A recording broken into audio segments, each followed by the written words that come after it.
இன்றைக்கி நம்ம பார்க்க போகிற ஒரு ரெசிபி பார்த்திங்கன்னா ஆட்டுக்காலுங்க. ஆட்டுக்காலில் வந்து என்னென்ன நன்மை இருக்குதுங்க நான் உங்களுக்கு வந்து ஃப்ரண்ட் ஸ்க்ரீனில் கொடுத்துருக்கேன். கூகுளில் சர்ச் பண்ணிங்கனாலும் வரும்.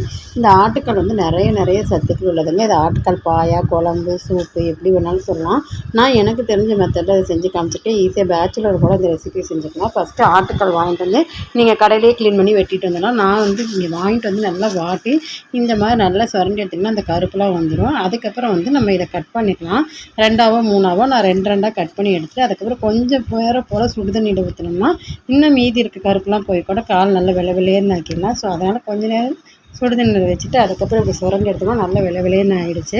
இப்போ நம்ம வந்து இதை வந்து ஃபஸ்ட்டு வந்து குக்கரில் போட்டுட்டு தேவையான அளவு தண்ணி, நீங்கள் சூப் குடிக்கிற மாதிரி இருந்தால் அதுக்கு தகுந்த மாதிரி தண்ணி ஊற்றிக்கலாம். ஒரு பெரிய வெங்காயம், தக்காளி, கொத்தமல்லி, புதினா, இஞ்சி பூண்டு பேஸ்ட்டு, மஞ்சத்தூள், பச்சை மிளகாய், உப்பு எல்லாம் போட்டு ஒரு 5 விசில் விட்டு எடுத்துக்குவோம். அப்போ தான் நல்லா வெந்துடும்.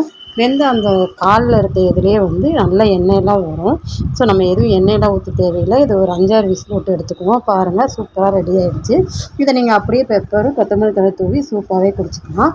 நம்ம இன்றைக்கி பாயா மாதிரி, குழம்பு மாதிரி, சாப்பாடு, தோசை, இட்லி, அதுக்கப்புறம் இடியாப்பம், இந்த மாதிரி ஆப்பம் இதுக்கெல்லாம் சாப்பிட்ற மாதிரி ஒரு சைட் டிஷ் தான் பண்ண போகிறோம்.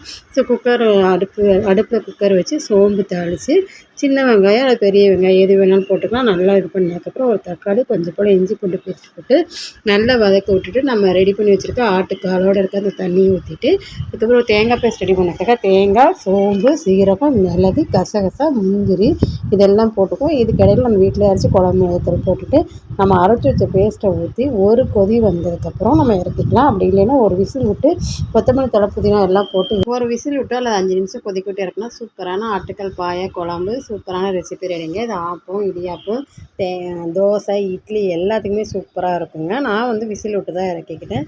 ஸோ சூப்பரான டேஸ்ட்டான ஆட்டுக்கால் பாயா இதே மாதிரி செஞ்சு பாருங்கள். செம்ம டேஸ்ட்டாக இருக்கும். பாருங்கள், நல்லா தகன்னு இருக்குது.